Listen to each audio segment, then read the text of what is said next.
Command & Conquer. It's one of the most iconic franchises in all of PC gaming. The original C&C is largely responsible for the birth of real-time strategy games, while its sequel, Red Alert, is an alternative universe classic of its very own. So perhaps it's no surprise that these games became the latest candidates for a remaster. But for fans of Westwood, C&C, and PC gaming, there are a lot of surprising things about this story. The unlikely reunion of some legendary developers with their old code, a wild search for missing tapes full of joy and heartbreak, and a major publisher who tends to attract a lot of community heat, including a council of fans, in the process of making this game. The moment this project was announced, I wanted Noclip to get a deeper look at what went on, and with all of us stuck at home talking over video chat, it made sense to cast the net as wide as possible. So not only did we talk to a handful of the original developers at Petroglyph, but also the animation house in Malaysia that worked on updating the graphics, and the man who's been shepherding this project from the beginning. But before we get into all that, let's travel back in time a little bit.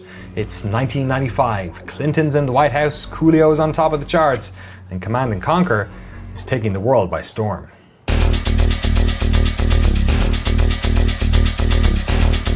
So I originally got hired at Westwood to run their online services, which was basically CompuServe, Prodigy, America Online, all of those those things that don't really even exist anymore. I set up a bulletin board system so we could let people download patches, and I was customer service. I did a whole bunch of other jobs. The fun thing about working at Westwood back in the Command & Conquer days was the amount of input that everybody had on the project. We'd work on it all day, and then we would play from like 5 or 6 o'clock in the evening to like 9, 10 o'clock. You couldn't beat people off with a stick. It was like, okay, one more game. Especially when the multiplayer stuff came online, we were just all hanging out. I mean, we kind of hung out at work anyway. You're just hanging out with your friends, enjoying, being together and working on stuff together. Yeah, and for me, I was the senior composer at Westwood Studios. I was part of an audio team. Audio director at the time, Paul Mudra, and lead sound designer, Dwight Okahara, and the three of us have been working together since I'd started there back in 91, somewhere in there. we had our respective roles and just worked really super well together. When we started working on Command & Conquer, technology was shifting pretty rapidly at the time, and it got to the point where we were going to be putting, games on CD, which was the big deal at the time, because CDs were typically just used for audio and music. But then, data came into play, and then the idea of putting the games on discs, was a new idea. So then with that was the idea with a streaming audio came with that. And so that was also one of the first games that we did that utilized that technology. But, same thing went for sound effects and voiceovers and videos and the whole thing. So it felt like the Wild West, video game development, because, we were utilizing all of this new tech and everybody was excited about it. And we were excited just to be creative with it and figure out how we can tell the story of this game, with all these new toys. So gosh, yeah, I was 12 when I discovered it. It came out in the late summer of 1995.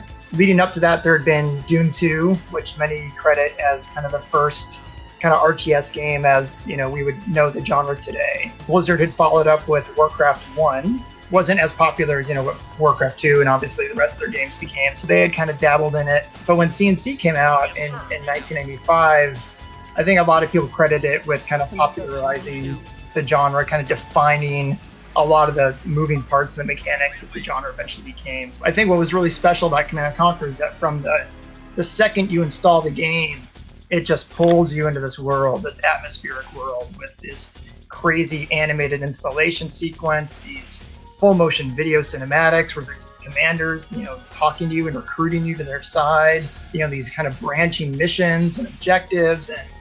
And so I just loved it back then. And then, it really kind of, Warcraft 2 came out a few months after that. They did a lot of great things for the genre. And then you had Red Alert, a year after that. And that started to push, missions and all different things and different examples. And then that really just, then you have the genre really taking off with, Age of Empires, Total Annihilation, and StarCraft and everything that happened thereafter. So it was really kind of that first game that kind of defined what that RTS genre would be for at least the next 5 to 6 years.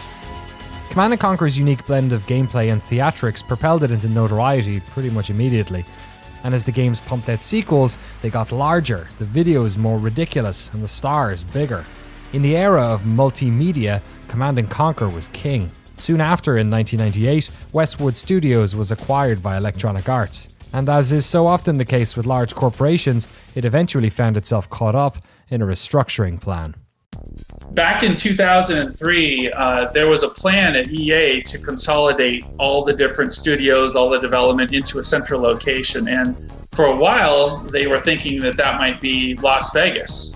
The short story is that they decided, no, you know what, it makes sense. We're going to send everybody down to EA LA. We're going to get a whole bunch of people. We're going to get all those Westwood people. We're going to bring them down, and they're going to work on Command & Conquer 3 at EA LA. And it's going to be one big happy family, you know. And I'm sure that they assumed that that was going to work out great. But we had a large group of people say, you know what, I'd really prefer to stay here in Las Vegas at the end of the day. Some handful of people went up to EA LA and they started working on Command & Conquer 3. And then I think they got sucked into Lord of the Rings RTS game instead. And so they never really got back to Command & Conquer for a while. I'm escaping to the one place that hasn't been corrupted by capitalism. Space! And at the same time, we had a handful of people here, Joe Bostic, Mike Legg, and Steve Tall, who were all three programmers, all worked on the Command & Conquer games. They decided, you know what, let's start our own studio here. I bet we could get a gig with somebody making a game, an RTS game, because RTS games at the time were really hot. And then we just started working on Star Wars, and one game after the other. It's been a really fun ride the whole time. You know, I was wondering, wow, I wonder what would have happened if I had gone to EA, LA, or Redwood Shores. But I really enjoy what we've done over the last 17 years at Petroglyph. Petroglyph Games has 17 years of development behind them, creating games like Star Wars Empire at War, Guardians of Graxia, and Grey Goo. During those years, EA were developing Command & Conquer games out of their studio in Los Angeles. It was here that the young developer, Jim Vessella, would rise through the ranks, working on games like Command & Conquer 3 and Red Alert 3, and eventually becoming lead producer on the expansion Kane's Wrath. Jim would leave EA but come back some years later to work out of their studio in the Bay Area. At one time or another, Petroglyph had approached EA about doing work on a possible remake, but nothing ever came of it. The stars hadn't aligned quite yet. To find the source of this unlikely collaboration, we have to go back to EA's 2018 E3 press conference. Security clearance verified. Welcome, Commander. The Global Defense Initiative has received intel of nuclear missile silos across the globe, and we need your help securing them. Command & Conquer Rivals, the mobile version, was announced at EA Play that year. It had a bit of a strong reaction from the community, let's say.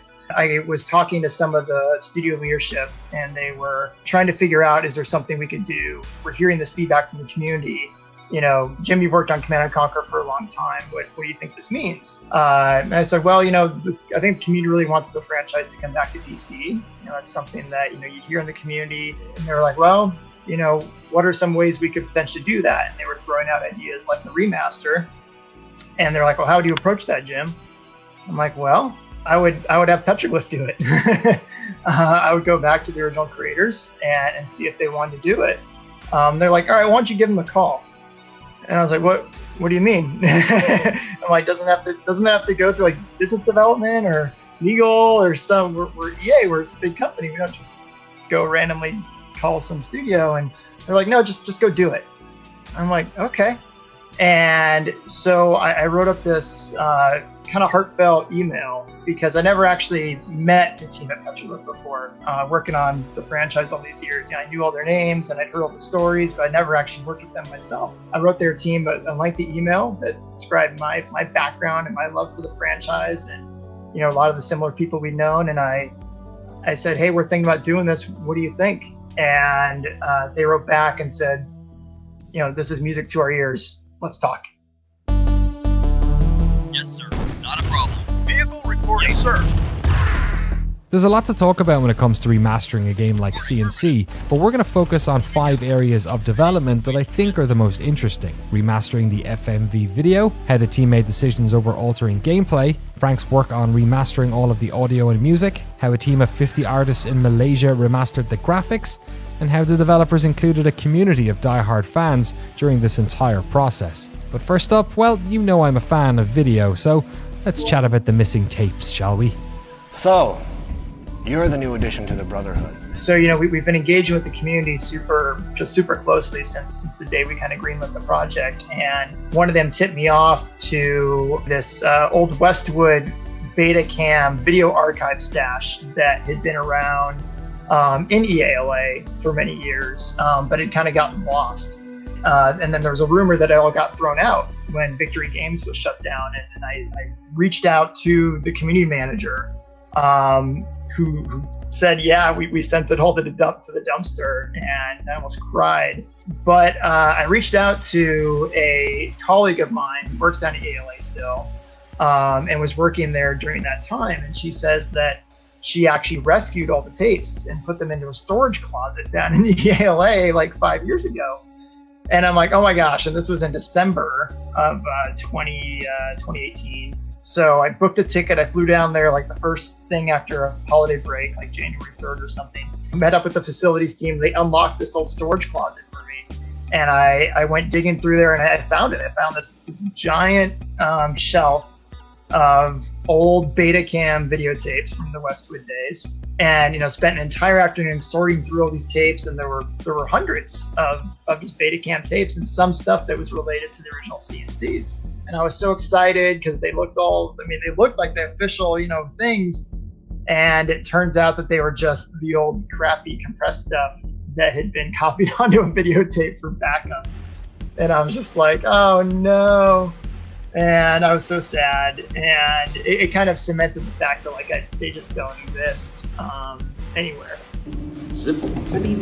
Set 3, take 1. But we did find, we found all this extra B-roll footage from the shoots. So we got over 4 hours of old B-roll footage of them filming against the green screen and then doing other takes that had never been seen before.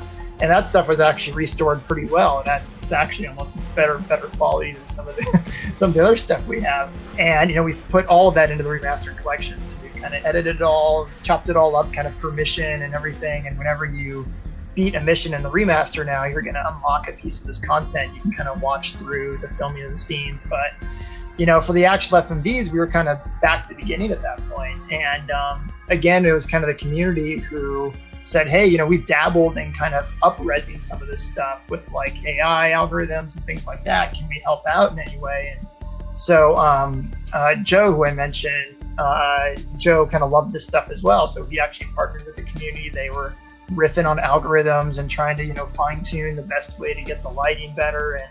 And Joe kind of put together a final algorithm that he used to essentially up-res all of the FMVs, there's hours of it. So, we were able to increase the base resolution, we're able to increase the frame rate. And then because we have Frank on our team, he was able to go back and do kind of an audio touch up on everything. We spent about 2 months reviewing all the video and trying different methods of up-resing it so that, it was more acceptable on a high-res monitor. And during that process, I had a good number of people approaching us trying to audition for roles in the videos because they thought we were going to reshoot everything. It is kind of remastered in a sense to kind of the best that we think you could do with the source footage that we had. We're able to use actually console versions as a base because it provided an MPEG foundation, which was a little bit better. It's been a fascinating journey, and it's one of those things where we just never know where the road was going to take us.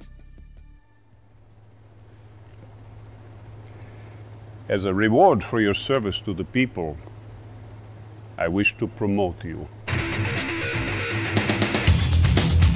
Despite all the work that the team put in and the obvious improvements over the original versions, there are already Steam reviews criticizing the quality of the FMV. Back when I talked to Jim before the game's launch, he talked about something similar during internal playtests at EA. Some players came away unimpressed, while others, who remember the older versions a little bit better, were shocked by the improvement. I can't tell you how PO'd that'll make a lot of people around here. Remasters sound like tricky business. Most players want the game to feel like how they remembered it, but without all the inconveniences that so many older games carry. For C&C, this meant a lot of work on interface, quality of life elements like a multiplayer browser. But what happens when you encounter bugs that shipped with the game, exploits that players use to complete tough levels?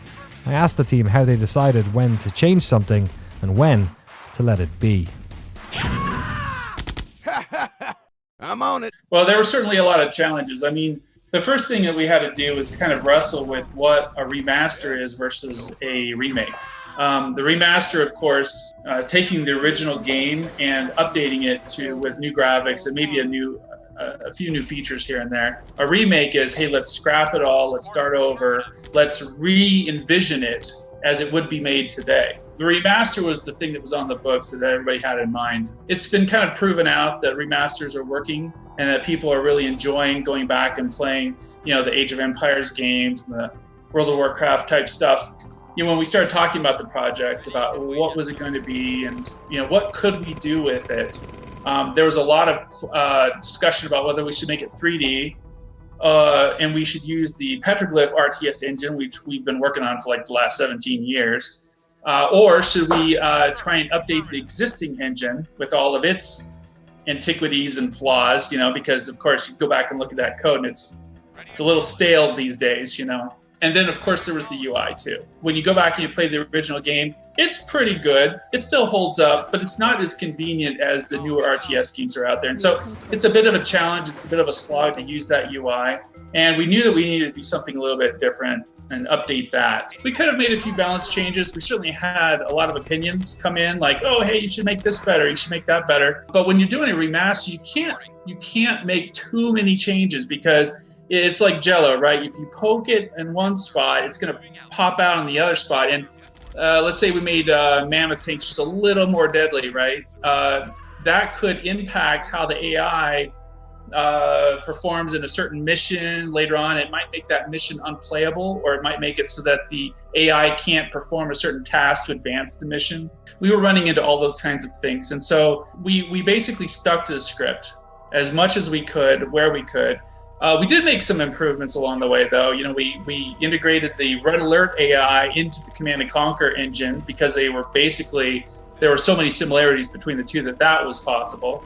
We made a few very minor changes to balance in a couple spots where it made sense to fix bugs that the community had identified for us. Joe was really good about shepherding us through that process. And of course, we were conferring with the Community Council, the Command & Conquer Community Council, all the way too, and they helped us for quite a bit of that. Moving out. Mission accomplished. Yeah, well, I can tell you, there's like a flashback moment like every other day or so around the studio, right? It's like, oh, I remember that. And oh, yeah, that was super annoying, we think about how silly the harvesters were and, how the videos put together a story. And I have to admit, it all did come rushing back because when we went back, we were like, oh, yeah, we forgot about that. And oh, yeah, that was a problem. We should do something about that. And I think Joe was kind of summarizing it best. He said, if it's a bug that we should have fixed, but didn't, we need to look at that very closely and figure out why we didn't fix that bug. And if we were releasing this game today and we noticed that was an issue, would we fix it today? And then we try and, reconcile those two and determine a course of action on whether we should or shouldn't make a change to the game. We're going through the code and we're noticing comments, from the old programmers who work at the new company, work for Petroglyph. They're like, oh my gosh, I typed this 23 years ago, I put a comment, don't touch this code under penalty of death, come talk to me first. And so there's all these little snippets of history within the code itself.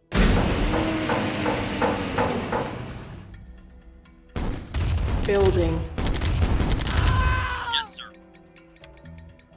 By today's audio standards, we would have been throwing audio 1-to-1 against every single thing in the game. But, there was things that were not playing audio in the game, like for example, like vehicle engines, right? Like you don't hear vehicle engine sounds. You have the acknowledgement of the guy's voice, whatever the unit's voice is when you move or tell them what to do, but you don't hear them, the engines constantly going, which is something that would be more common in today's games. Yes, sir. Acknowledged. Reinforcements have arrived. So I was just like, God, should I take some liberties here and put that in? I'm like, no, I shouldn't, because there's a certain, I think that the way that the audio worked in those games was that things were allowed to stand out, right? You had the voices which stood out to people. You had the music which stood out to people. Obviously, the weapon sounds stood out to people, and the signature structures and things like that, and of course the HUD voices, the EVA voices, and all of those things. Those should still be allowed to stand out the way they did those many years ago. I didn't, so I wrestled with that for a while, and I came to the conclusion, like, you know what, this is the way it was. Let it be. Let's make what's there better, but let's not add things that are unnecessary, because there's a part of that charm that might go away if we do that. That was one thing. And then, of course, one of the things we did was we brought back the original voice of Eva, which was Kaya Hunsinger. New construction options. Building. She happens to live not that far away from EA Redwood Shores, so that was a great coincidence there. And she still sounds exactly the same. Unit ready. Building. She came in, she was willing to do it, and for the remastered version, we have her exact voice reading those exact same lines again, but just in much higher quality now versus the padded closet, which we had her record in back in 1995. Yeah. One of the reasons C&C became an instant classic is that it was a great game in almost every sense. It was laying the foundations for real-time strategy gameplay. It looked fantastic, had cutscenes with full motion video in them, and with a bit of work you could even play it online. But another massive feather in Command & Conquer's cap was its terrific soundtrack. Legendary composer Frank Klepacki has been with Westwood and Petroglyph this entire time. He joined Westwood early, composing the music for Eye of the Beholder 2 and Dune 2 before moving on to C&C. He's been loyal to the Las Vegas group ever since, working on Petroglyph's games for almost 2 decades. When the remaster came along, Frank said he was delighted to have an excuse to work on all the music again, having already planned a collaboration with the video game band the Tiberian Sons. But on the original C&C, Frank was the composer, not the sound designer. So outside of remastering the music, cleaning up and re-recording the FMV audio, he also had to worry about sound effects. So I had to do a bit of research. I had to, get in my former audio colleagues' brains there and just kind of do a deep dive into it and pay homage to that, into their work and honor that work. Okay, what did we have available back then? What were we actually using? What tools and what, libraries and all of these things. And so I researched that stuff. And fortunately, I've kept a lot of my own personal copies over the years of, I used to mirror my home studio with my work studio. So I bought the same libraries, so I had my own license, and I bought the same audio hardware, so I'd have that mirrored in case I would come up with an idea that I thought was cool and then bring it into work, or vice versa. And I was also able to locate the original mixes of the majority of the music. There were some things I had to recreate from scratch, though. I think 5 songs actually that I absolutely could not find for the life of me. So with that in mind, I was like, all right, well, I'm gonna dust off this old, synthesizers that I got, and and I can't tell you how many hours and even days that I spent in the office just auditioning sounds and instruments, because there's just too many of them to go through. So it's just like, is this the end? Nope, next. Is this it? Nope, next. Is this it? Nope, next. Until I finally would find that one instrument. Yes, this is the one. This is exactly it. Cool. Now let's go to the next track and repeat the process. So it was very tedious and very detail oriented, but I thought it was worth doing for the sake of retaining the authenticity of everything.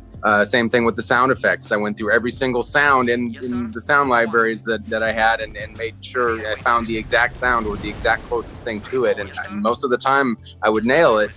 There were a few things that I updated with the high fidelity, now exposing what quality was there.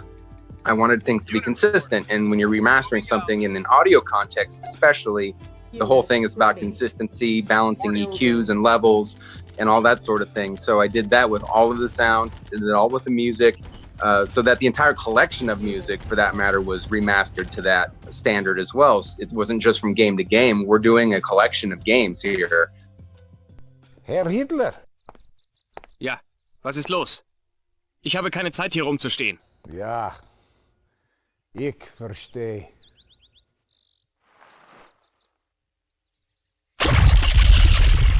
And when it came down to actually the German version of the game, we ran into some obstacles there because back then they censored it. They had actually left things out or cut videos or edited them like completely different than what we had originally. And we were running into these as we were going along and checking every video. And I was just like, you realize that we're missing a whole part of Stalin's speech here, or we're missing the whole part of Einstein finding Hitler and all of these things, you know, and even like the sounds of soldiers dying was removed and replaced with robots in the original. So we had to do that to, you know, keep it across the board, because we're in a different age, and that's allowed now to be, you know, the original version. So we tried to restore that as much as possible while retaining the German dialogue and all of that. So it was a challenge to cut and edit and redo some of those things to make it work, but we managed to pull that off. And yeah, that was a very, very interesting audio journey there with regard to the remasters. While Frank worried about audio, on the other side of the world, a team in Malaysia was doing the work on remastering CNC's beloved sprites. Lemon Sky, an animation studio working in both games and television, had somewhere between 50 artists working on this project. The time difference between Malaysia and Nevada meant that the two studios basically didn't share any working hours. Perhaps this ended up being a blessing, as Lemon Sky said they spent very little time in meetings, instead posting updates directly to the game's build and checking in on feedback and revisions the following morning via Slack and Jira. And some of the team are even old enough to remember playing the original. So we're Lemon Sky. So we're located in Malaysia. We're leading art and animation studio in Southeast Asia. We're mostly doing CG animation production work. We provide services for a game developer. We will start up with the concept art, do the concept art based on the legacy art, you know. Because the resolution is very, very small, we will add on details for concept art, you know, but we will still base on the legacy art for the color. If we see that there's 3 colors, then we have to maintain the 3 colors, but we also add on the details on top of that.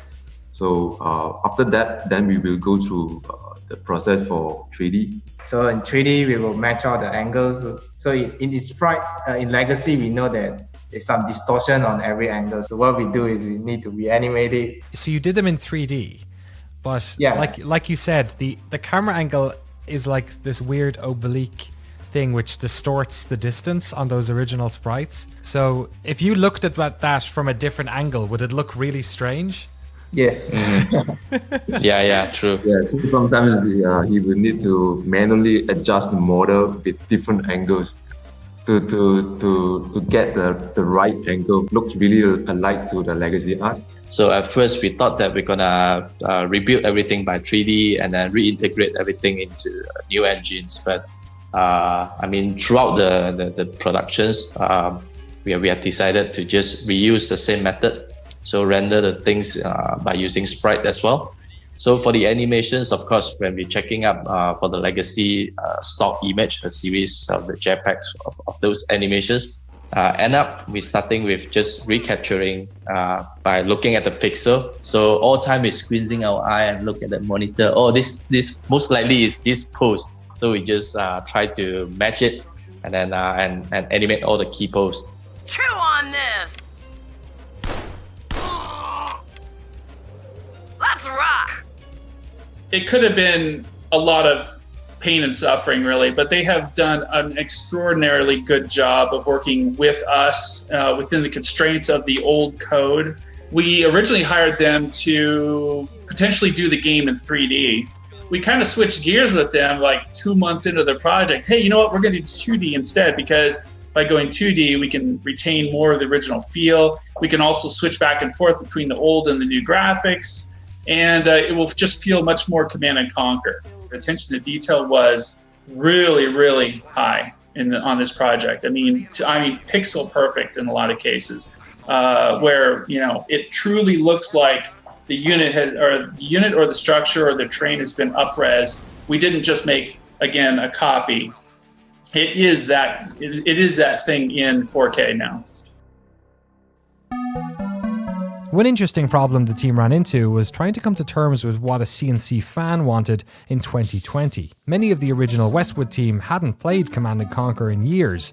Meanwhile, fan communities had been keeping the game alive this entire time, organising tournaments, setting up ways to play it online. In an effort to get their feedback on the project early and likely to win over the trust of the Command & Conquer community at large, EA decided to operate as transparently as possible, posting frequent updates on Reddit and creating a small community council who would give feedback for the duration of the project. Feedback on the subreddit has been super valuable because sometimes we put stuff out there and they're like, this isn't working, and we'll react to that.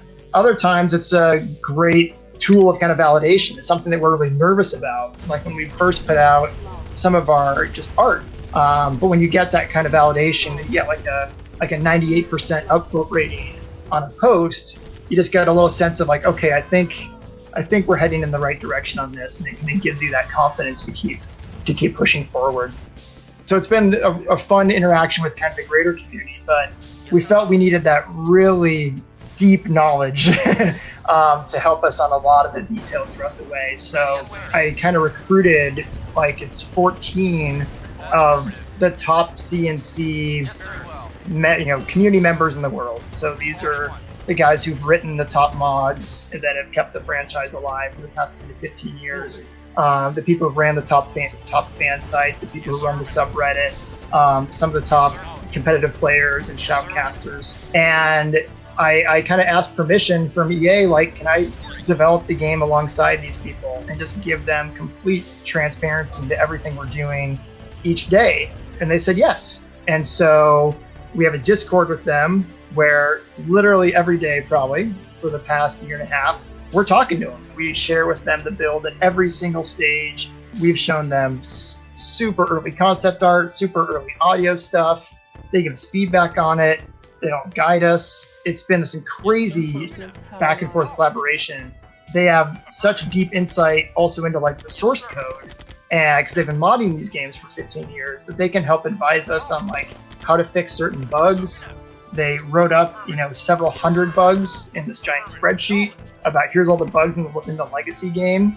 And, we then regressed those against the remaster, some of which were already fixed because they might have been some old rendering error or something, but there was a lot that were still happening.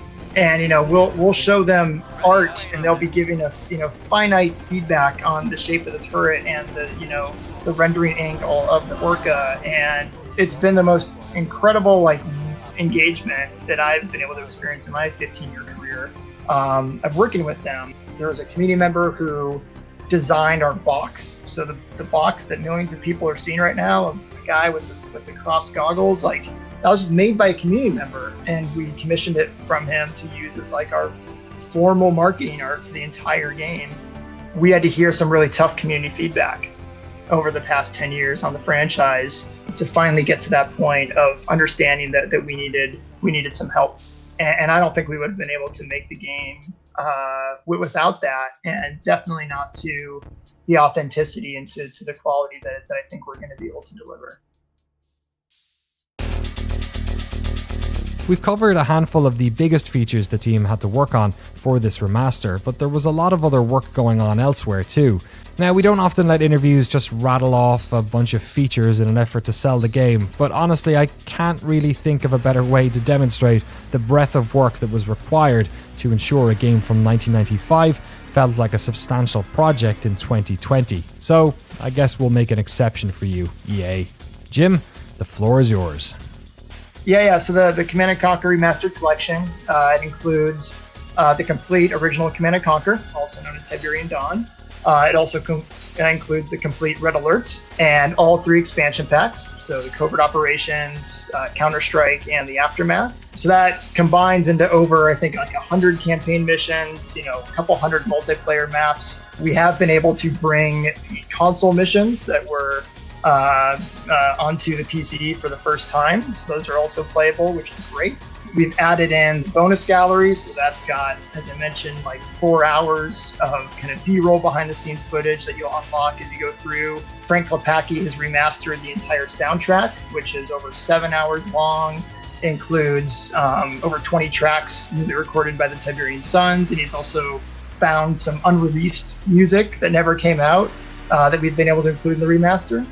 We've completely rebuilt multiplayer from scratch, so now runs on dedicated servers. We've added in, quick match 1v1. We've added in a leaderboard, custom games, replays, observer mode. So all these things that, were not even thought about back in 1995.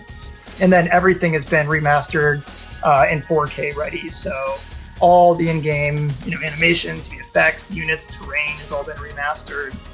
All those menus. And then you can real-time switch with the graphics between the legacy and the remastered graphics, and skirmish and campaign. So it'll be available on both Origin and Steam. So we're bringing the game to Steam for the first time, which is very exciting. It's actually kind of got native Steam support, so that means we get achievements on both platforms. We have a map editor that we built, so you can actually utilize and build your own maps and utilize some of the distribution tools. And so, we're really excited about bringing it to kind of where people are and get their communities and their friends list going and have them play there.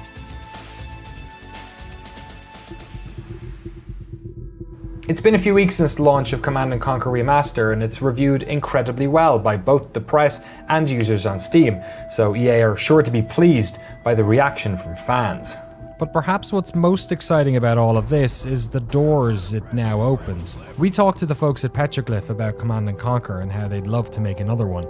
And with the CNC community re-energized and a momentum behind the series that so often felt like it was stuck in time, perhaps we'll see more from this collaboration in the future. With a company the size of EA, you have to imagine that this game will have to sell a certain amount to justify it, but at least as an outsider looking in, the Command & Conquer revival that we've all been hoping and praying for has never seemed more likely. In general, the entire EA organization has been excited and very, very supportive. I mean, the support we're getting right now is better than the support we got when we were Westwood Studios sometimes. It's just they are so behind us right now and want to make this such a success. And so I'm really happy to be working with them, and hopefully we can do it again sometime soon. I can't believe we're actually about to launch this thing. And, as I'm sure you hear from a lot of developers, making games is hard. And there are so many things that could go sideways on a project. And so we hope we deliver what they're looking for. We're eager to get more of that feedback as we launch. And hopeful that where the franchise can go.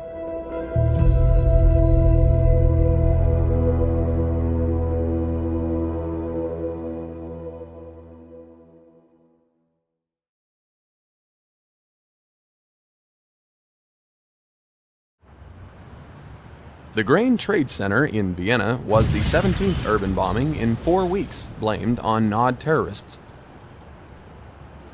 The Security Commission remains in closed session tonight following Nod terrorist actions in Slovenia. At least your mother tipped well.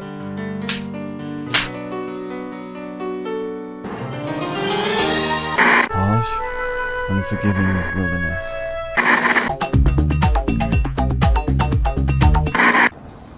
New Tiberium harvesting methods instituted by the Brotherhood of Nod increase profitability by 49%.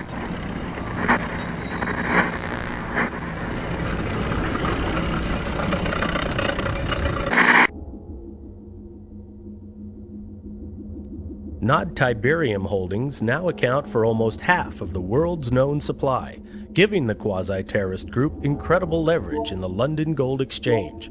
On the domestic side,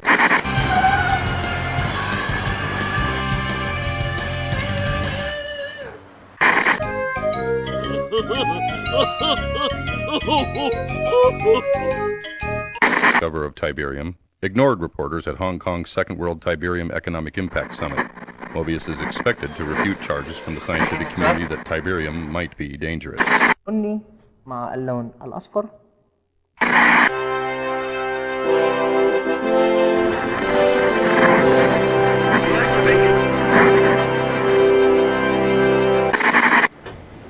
As the GDI forces take off in another Nod assault, the free world holds its breath. This is Greg Burdett, WWN, somewhere in the Mediterranean.